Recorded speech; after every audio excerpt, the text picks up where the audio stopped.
The ground beneath Dr. Guion Park's boots was not Earth, and the sky above was not blue. Kepler 442b was a world of rust-colored stone and strange purple clouds that moved in patterns that made no natural sense. She had been dreaming about this planet for 5 years, and now she was finally here, leading her team through the remains of a civilization that time had forgotten. Guion was a tall woman in her early 50s, with gray streaking through her black hair like silver threads. Her face showed the lines of someone who had spent decades studying the past. She wore the standard expedition suit, pale green with the Terran Archaeological Institute logo on the chest, and she carried a scanning device in her hand that beeped softly as it read the ancient stones around her. Her assistant, Dr. Sojin Kim, walked beside her. Sojin was younger, perhaps 30, with sharp eyes that missed nothing. She was excellent at noticing small details that others walked past without seeing. Together, they made a good team. Guion saw the big picture, and Sojin saw the pieces that made it whole. "Look at this," Guion said, pointing her scanner toward a massive structure ahead. It rose from the ground like a crystal mountain, catching the strange light of the alien sun and throwing it back in rainbow colors. The structure was smooth and perfectly shaped, not broken by time like most ancient ruins. It seemed to have been built to last forever. The entire surface of the crystal was covered in symbols, hundreds of them, maybe thousands. Each symbol was roughly the same size, arranged in neat lines that spiraled around the structure from bottom to top. They were not random marks. This was writing. This was a message from a people long gone. So Jin stepped forward, her scanner beeping faster. "Dr. Park, this is incredible. The crystal is not just a building, it's a data storage system. There are electromagnetic patterns inside it. Something is still working after all this time." Guion moved closer to the crystal surface, running her gloved hand across the symbols. They were smooth and perfectly cut into the crystal. Whoever had carved them had been masters of their craft. The symbols looked almost mathematical, circles, lines, and angles that seemed to follow patterns she could not yet understand. "I have never seen anything like these," Guion said quietly. "Not in any of the 300 years of space exploration records. Not even in the private collections of the oldest researchers. These symbols belong to no known alien civilization." She pulled out her portable communication device and opened a connection to the ship orbiting above the planet. Her voice was steady and calm, but inside, her heart was racing with excitement and wonder. This could be the discovery that would define her entire career. "Huanin, this is Ground Team 1. We need immediate analysis on symbol structures. We have located a massive crystal formation containing an unknown written language. Repeat, unknown written language. This appears to be from a civilization we have no records of. Send the data analysis team down immediately." The response came back from Captain Tae-Soo Han, the commander of the research vessel. His voice was professional but surprised. "Ground Team 1. Copy that. We are sending the analysis team now. This is significant.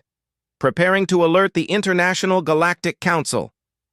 Within 3 hours, more scientists arrived at the site. There was Dr. Min-Ho Choi, a language expert. There was Dr. Haewon Lee, a specialist in alien data systems. There was engineer Jun-Ha Kim, who came with equipment to safely extract samples from the crystal. They worked through the purple-clouded night, taking measurements, photographs, and small pieces of crystal that would be analyzed on the ship. By the next morning, the news had spread across all of humanity's colonies. Within 2 days, messages arrived from the International Galactic Council. They were sending a team of the brightest minds in the galaxy to study the discovery. Among them was Dr. Vexthari of the Quintalian Collective, one of the most famous xenolinguists in known space. Vexthari arrived 3 weeks later. He was a tall being with 4 arms and skin that shifted between shades of blue and green. His species had been studying languages for over 20,000 years. He carried equipment that humans did not have technology to create. When he examined the symbols on the crystal, he spent many hours moving around the structure, running his own scanners across the surface, photographing every detail. Finally, he called Guion and the entire research team together. His voice was deep and certain when he spoke. "These symbols are completely unknown to our records," Vexathari announced. "I have searched the combined databases of 7,000 cataloged civilizations. I have checked the archives of extinct species. I have consulted with my own people's historical records spanning 200,000 years of observations. There is no match, no connection, no point of reference." He paused, letting his words sink in. His 4 eyes studied each scientist in the group one at a time.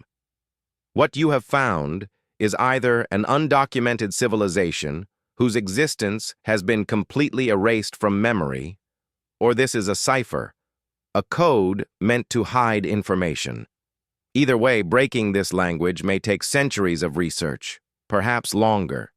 You may be dealing with a form of communication that is simply too alien for our minds to understand." The news spread across the galaxy like a shockwave.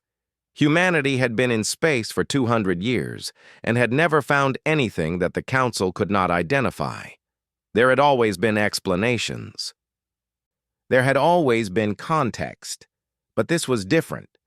This was unknown. In scientific circles, the discovery became the most important thing happening in the galaxy. Every major research institution wanted to send teams to study the symbols. Every government wanted access to the data. Even species that had been neutral toward humanity began to take notice. But there was also criticism. Some alien leaders whispered that humanity was too young, too inexperienced, to properly handle such a discovery. Others suggested that humans had somehow disturbed something that should have remained buried. A few even hinted that humanity had created the symbols themselves as some kind of trick to gain attention. Guion stood on the crystal platform one evening, watching the purple clouds move across the rust-colored sky. So Jin stood beside her, as she often did.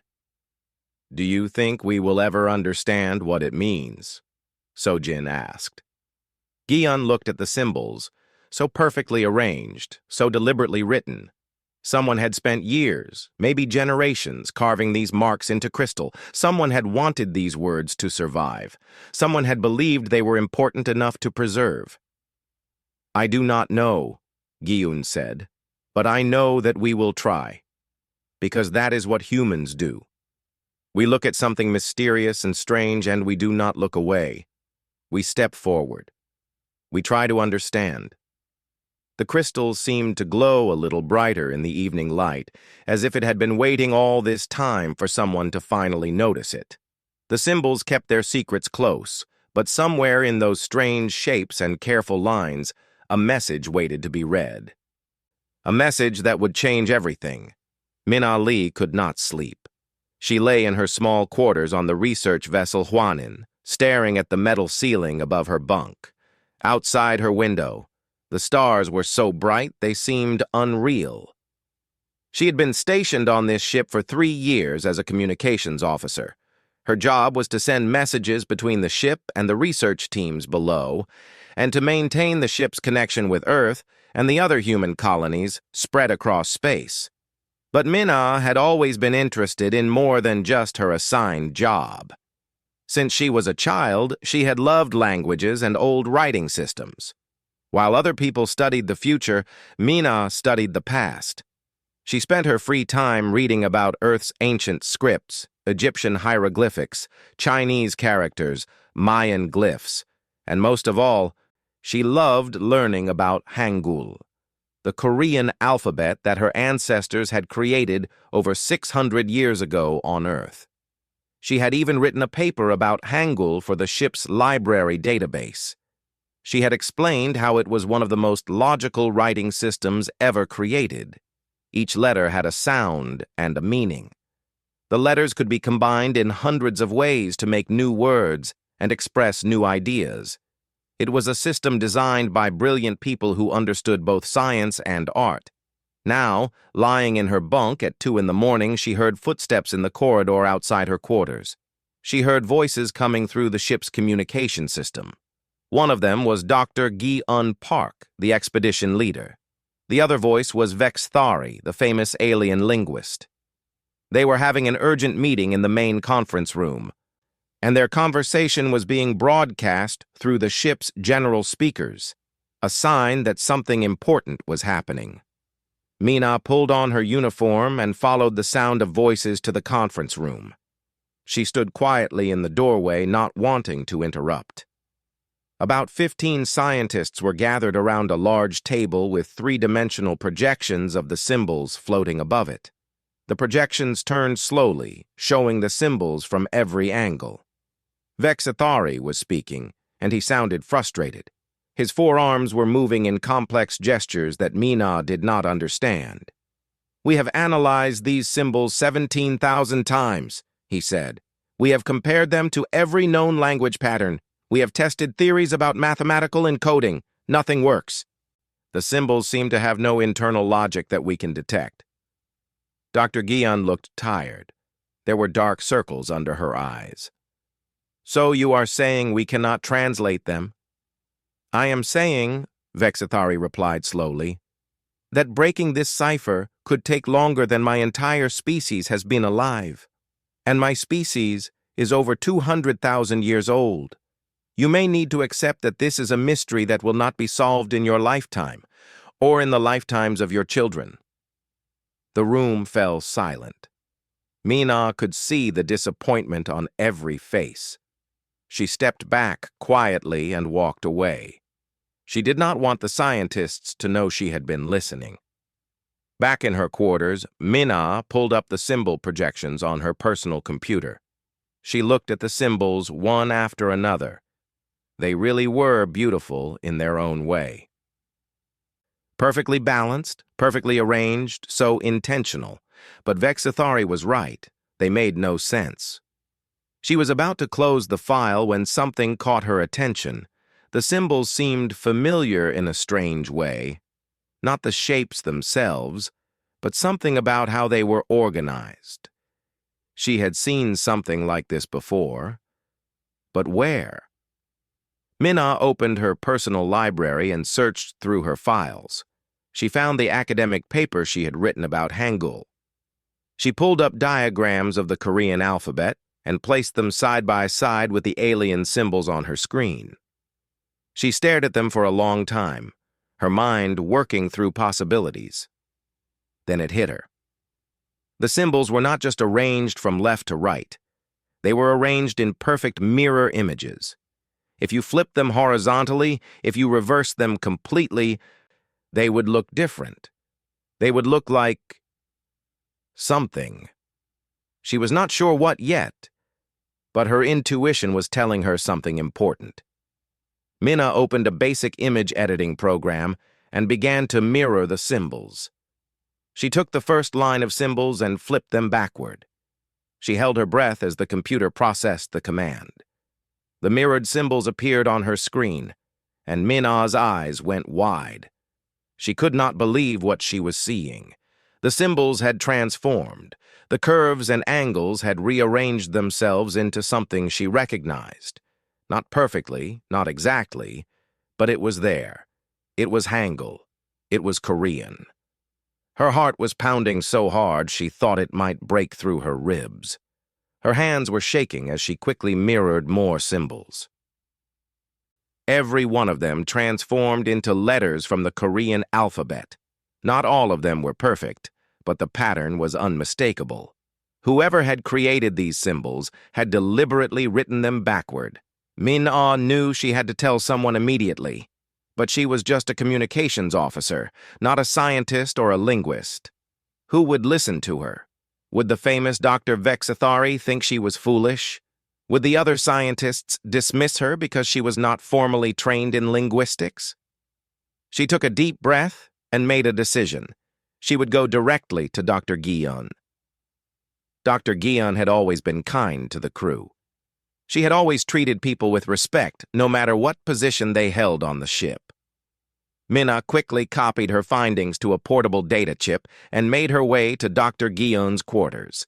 When Guillon opened her door, she was surprised to see Minna standing there at 3 in the morning. Her first instinct was to turn the young woman away, but something in Minna's face told her this was important. Guillon invited her inside. Minna connected her data chip to Dr. Guillon's computer and showed her the mirrored symbols. She watched as the older woman's eyes widened in shock and disbelief, then confusion, then wonder. "These are," Guillon whispered. "They are Hangul," Minna said softly. "Korean alphabet. From Earth. Backward." Guillon looked at Minna, then back at the screen. Then she looked at Minna again. "You did this? You figured this out?" Minna nodded. She felt small and uncertain under Dr. Guillon's intense gaze. "I studied ancient languages as a hobby. Hangul is very organized and logical. I recognized patterns I had studied before. But they were reversed. I just tried mirroring them to see what would happen." Dr. Guillon stood up and pulled Minna into a strong embrace. She was shaking with emotion. "Come with me," she said. "We need to show this to everyone immediately. We need to show them right now." As they walked through the corridors of the Huanan toward the conference room, Minna suddenly understood something that made her both excited and terrified. This discovery was going to change everything. But first, they had to convince everyone that a communications officer's hobby had solved the mystery that the greatest minds in the galaxy could not break. The universe, it seemed, had a sense of humor. It had hidden its secret in a place no one important had thought to look. And a young woman who loved old languages had found it, simply by remembering that sometimes looking backward meant seeing forward. The conference room erupted in controlled chaos. Scientists were shouting questions, checking the data, running their own verification tests. Dr. Vexithari stood silent, staring at the mirrored symbols that now clearly showed Hangul, the ancient Korean alphabet. His skin had turned a deep blue color, which Minna later learned meant shock in his species. Dr. Guillon stood beside the main display screen, her voice steady and calm. "This is Hangul, created on Earth approximately 600 years ago. The symbols match ancient Korean text perfectly. The symbols on Kepler 442b are written backward, but when reversed, they read as clear Korean language." Minna sat in a chair, trying to be invisible. She felt uncomfortable being the center of attention. All these famous scientists were looking at her, studying her, as if she had suddenly become the most important person in the galaxy. She had only been doing what interested her. She had only been making a guess based on what she loved. Dr. Taiyo Ryu, the expedition's historian, was the first person to speak calmly. He was an older man with white hair and the patient manner of someone who had spent his life understanding human history. He pulled up files on his own computer and began matching the symbols to historical Korean texts from Earth's archives. "This is not possible," Taiyo said, but his voice did not sound upset. It sounded fascinated. "Hangul is a human creation. It was invented in Korea on Earth. It never left Earth before our space program began. Yet these symbols are 3,000 years old according to radiocarbon dating. That means this writing system existed on Kepler 442b before it was even invented on Earth." The implications crashed over everyone like a wave. The room became very quiet. No one wanted to say the obvious answer out loud, but everyone was thinking the same thing. Finally, Guillon voiced it. "Either humans traveled to Kepler 442b in our ancient past, before recorded history, or someone else brought Hangul here, someone who had studied human language." Vexithari moved forward, his forearms gesturing urgently. "I must examine the complete crystal structure. These symbols are not random marks. If they contain encoded information, we need to find what is hidden inside." Over the next 3 weeks, the team worked without sleeping for long periods. They carefully extracted sections of the crystal and analyzed them with every tool available. What they discovered inside the crystal was more shocking than the symbols on the surface. Embedded within the crystal structure were data files. Ancient data files, written in a language that seemed to be a combination of Hangul and another language that no one recognized. Teo studied them with intense focus, comparing them to every language database available. Finally, he called everyone together again. His hands were trembling as he displayed his findings. "I have translated portions of these messages," he said. "They appear to be personal logs. They are written by someone identifying themselves as a member of a species called the Architects. Listen to this translation." Teo read from his screen. His voice grew stronger as he spoke. "My name is lost to time, like my entire civilization. We were here 4,800 years ago, long before these young humans invented their first written language. We observed them with fascination. They are unique among the young species we have studied. They create art for art's sake. They ask questions that have no practical answers. They love inefficiency because beauty is inefficient." The message continued. "By the time this message is read, my species will likely be forgotten or transformed beyond recognition. But I wish to leave a message for these humans. I will write it in their language, though I am writing this thousands of years before they will invent it. I believe in temporal certainty, in destined meetings, in the power of synchronicity. I write this message in their language as a gift and a promise. When they learn to read their own alphabet in the stars, they will know they were never truly alone." Tears were running down Mina's face. She was not alone in crying. Even Vexithari's skin had shifted to shades of purple and silver that indicated deep emotion. Teo continued reading more of the messages. The architects described their visits to dozens of young species. They had observed carefully but never interfered with development. They had a strict code that prevented them from sharing technology or guidance. But this one architect, this one individual, had broken the rules. This one being had decided that leaving a message in the Hangul alphabet was not interference. It was simply preservation. It was hope. But the discovery was not welcomed by everyone in the galactic community. The International Galactic Council called for an emergency session. Representatives from every major species gathered, and humans were asked to present their findings. During the presentation, Dr. Vexithari stood up and made a disturbing announcement. He claimed that the discovery would cause chaos and fear among humans. He suggested that humans would become arrogant, believing they had been chosen by an elder species. He recommended that the findings be classified and kept secret from the general human population. "These creatures are already ambitious beyond their experience level," Vexithari said coldly. "If they believe themselves special, if they believe they were observed by godlike beings, they will become dangerously unpredictable. They may attempt to claim territories and resources based on this false sense of destiny." Other alien leaders agreed. They voted for secrecy. Gion was told that she could not release the information to the human colonies. She was told that discussing the message would violate the Council's protocols. She was ordered to continue her research, but in silence. But Gion made a choice that night that would change everything. She gathered Mina and Teo in her quarters and made her decision known. "I will not keep this secret," she said firmly. "This message was left for humanity. It does not belong to the Council. It does not belong to Vexithari or any other species. It belongs to us, and we have the right to know our own story." Teo nodded immediately. "I will help you release the information. I will send it everywhere at once. They cannot silence all of us." Mina stepped forward. "I will help too. We should tell our story ourselves, rather than letting others tell it for us." Together, the three of them encrypted the complete translation and sent it to every human colony simultaneously. They sent detailed information. They sent photographs. They sent Tayo's analysis and Mina's original discovery.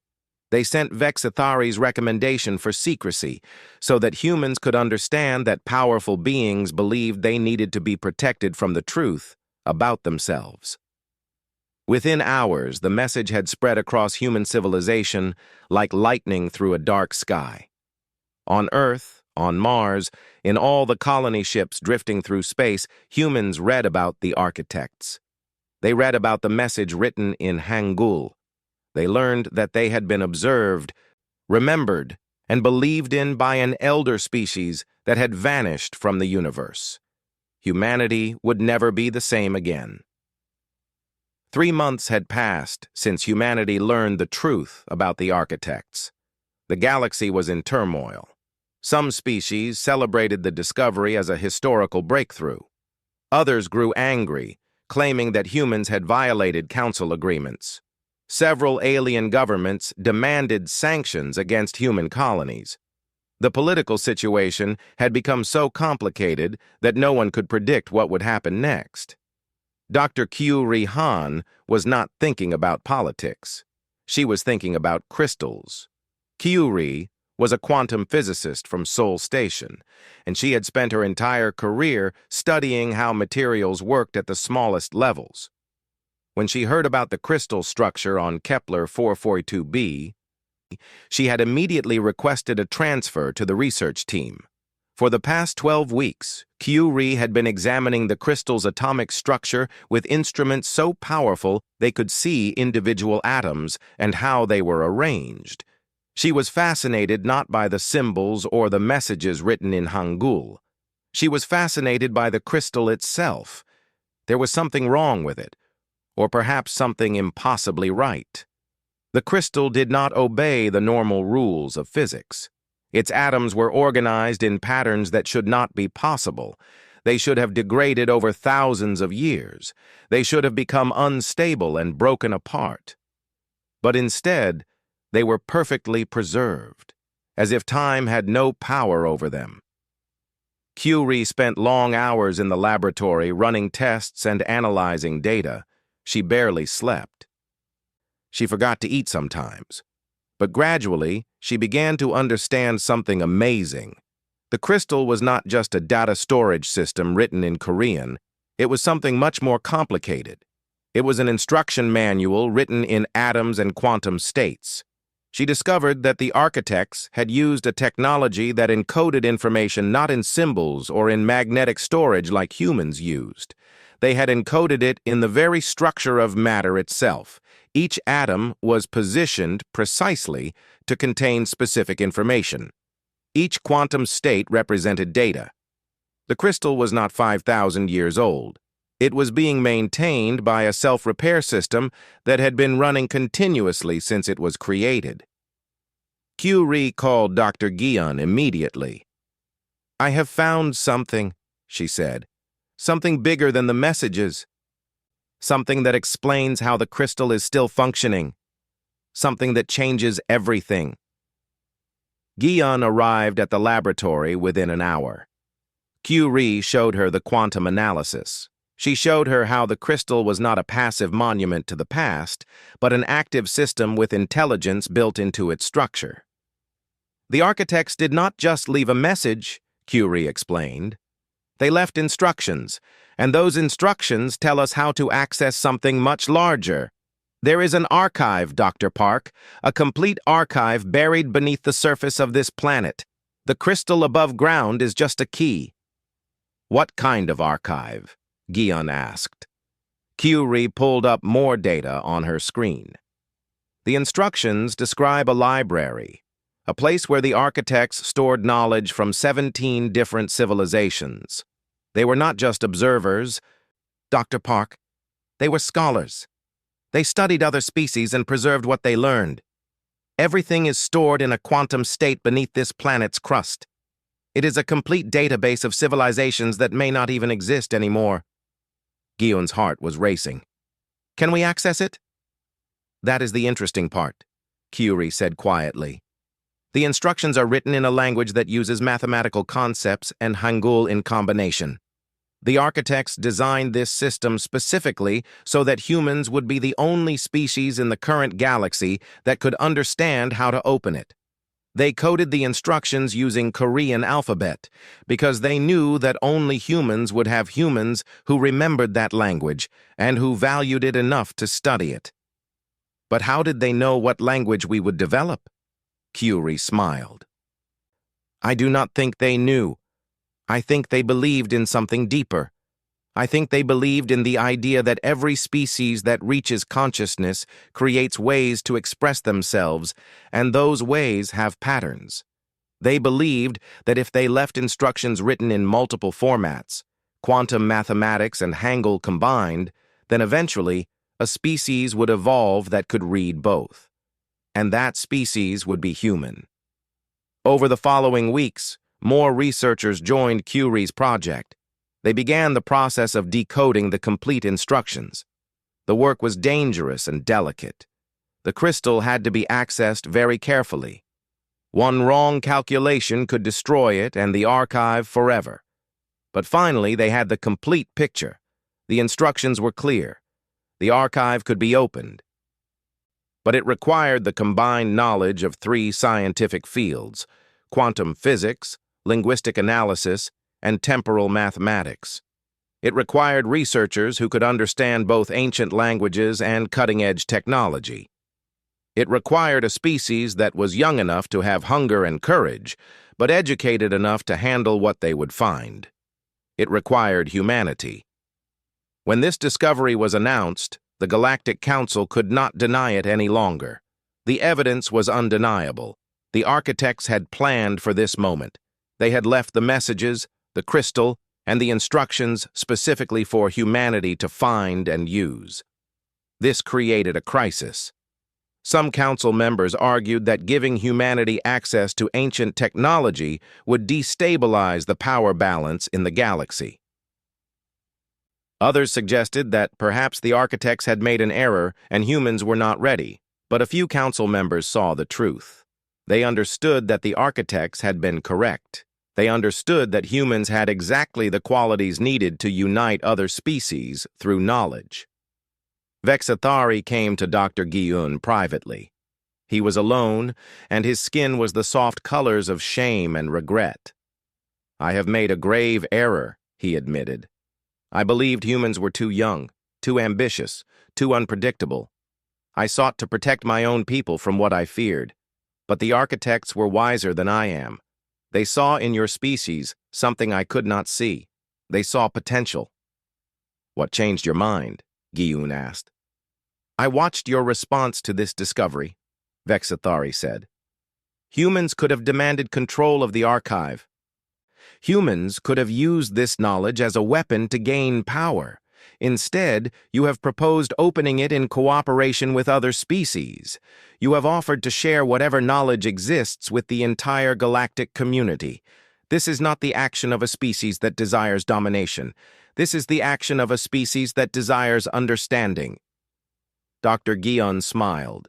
The architects left the message in Hangul because they understood something about our species. They understood that we create language not to dominate, but to share. They understood that humans value connection more than power. Curie overheard this conversation. She stepped forward and added her own observation.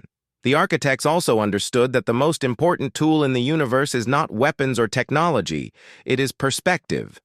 Looking at things backward, from the perspective of those who came before us, helps us see forward more clearly. They left us their alphabet backward, turned around, because they knew we would need to learn to think differently. The archive waited beneath Kepler 442b, holding the secrets of 17 ancient civilizations. The crystal gleamed in the purple light. The instructions were clear. And somewhere in the stars, if the architects still existed somewhere in the universe, perhaps they were watching. Perhaps they were pleased that humanity had remembered the value of backward alphabet. Perhaps they had always known that humans, of all the species in the galaxy, would be the ones to open the door. The Grand Assembly Hall was the largest room in the Galactic Council building. It was built to hold representatives from over 10,000 different species. Species that flew, that swam, that moved through dimensions humans could barely understand. Species that communicated with sound, light, electricity, and quantum vibrations. They all gathered on this day, waiting to hear what humanity had to say about the archive. Min-Ah Lee stood backstage, invisible to the crowd. She wore formal clothing now instead of her communications officer uniform. Her heart was pounding with nervousness. She had been asked to speak before the council. She had been asked to explain, to defend, to convince the galaxy that humans should be allowed to open the archive. She was terrified. Dr. Guion found her backstage and put a hand on her shoulder. "You do not have to do this if you do not feel ready." "No," Min-Ah said. "I want to. I need to. This is important." Dr. Guion nodded. She understood. "Remember why we found the archive. Remember why it matters. Tell them the truth." When Min-Ah walked onto the stage, the noise in the assembly hall was overwhelming. Thousands of beings were here, and they all turned their attention toward her. She could see media cameras from hundreds of news organizations.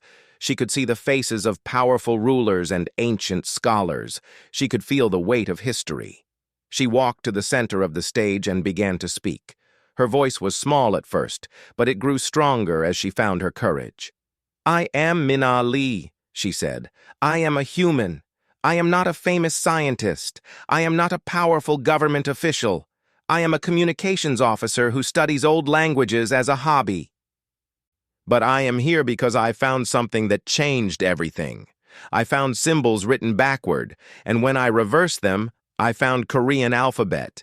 And that simple act of looking at something from a different perspective solved the greatest mystery in the galaxy." She paused, looking at the thousands of faces watching her. "The architects left us a message in our own language because they wanted us to understand something. They did not give us advanced weapons. They did not give us the ability to destroy or to dominate. They gave us words. They gave us language. They gave us the tool that every species uses to connect with other species. They said, 'When your children learn to read their own words in the stars, they will know they were never alone and never forgotten.'" Min-Ah moved across the stage as she spoke, her confidence growing. "Some of you have said that humanity should not be allowed to open the archive. Some of you have said that we are too young, too ambitious, too unpredictable. But I want to tell you something about my species. Humans are ambitious, yes. We have hunger. We have desire. We want to explore and to discover and to grow. But we are ambitious in a specific way. We are ambitious about understanding. We are ambitious about connection. We are ambitious about learning to see things from other perspectives." She pointed to herself. "I found the answer because I studied languages from my own planet. I studied Korean alphabet because I wanted to understand the beauty of how my ancestors expressed themselves. I did not study it because I wanted power. I did not study it to dominate other species. I studied it because I loved it. And that love, that simple human desire to understand and to preserve what we love, is what solved your mystery." The assembly hall was silent. Every being was listening carefully. The architects chose to trust humans with this archive because they understood that humans value connection more than power. They understood that we would share what we find rather than hoard it. They understood that when we face something wonderful and beautiful, our first instinct is not to control it, but to invite others to see it with us. Min-Ah's voice grew passionate. "I am here to propose something. Let humans open the archive, yes. But let us open it together. Let every species send representatives. Let us unlock the knowledge together. Let us discover the secrets of 17 ancient civilizations. And let us use that knowledge not to build weapons or to gain advantage, but to help all species in the galaxy grow and understand each other better." She took a deep breath. "The architects left us their alphabet backward because they knew we would need to think differently.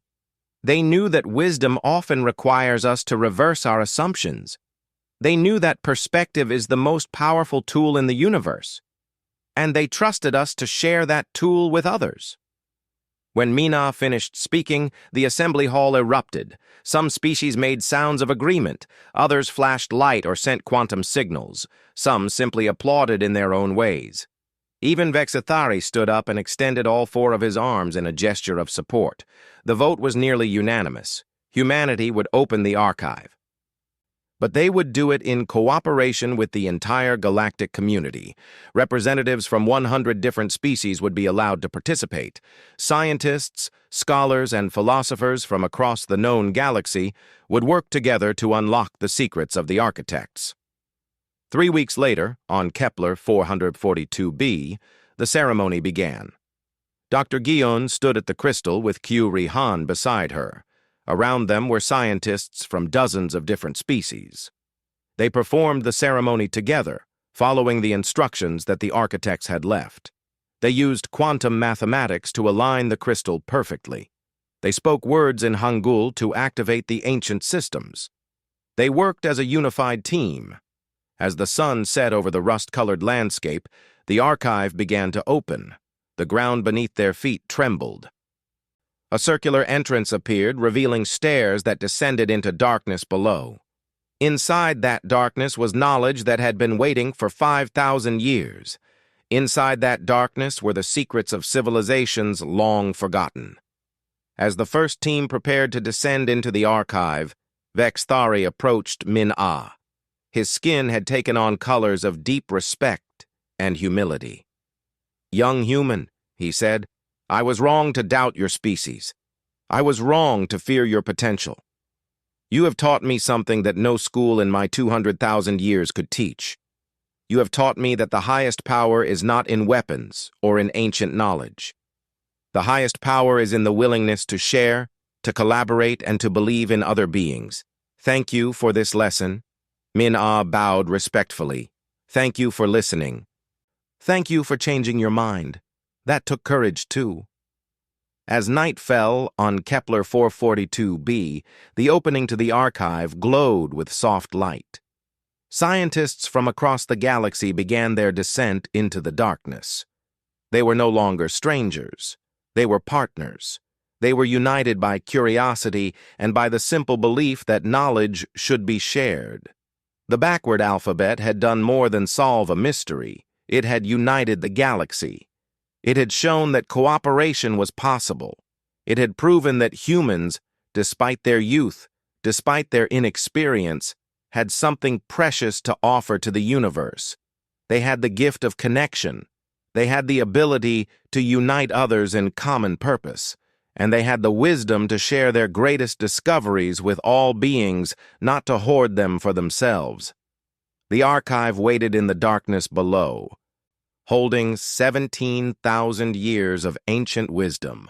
And above it, under the purple clouds of Kepler 442b, humans and aliens worked together, preparing to unlock the future together.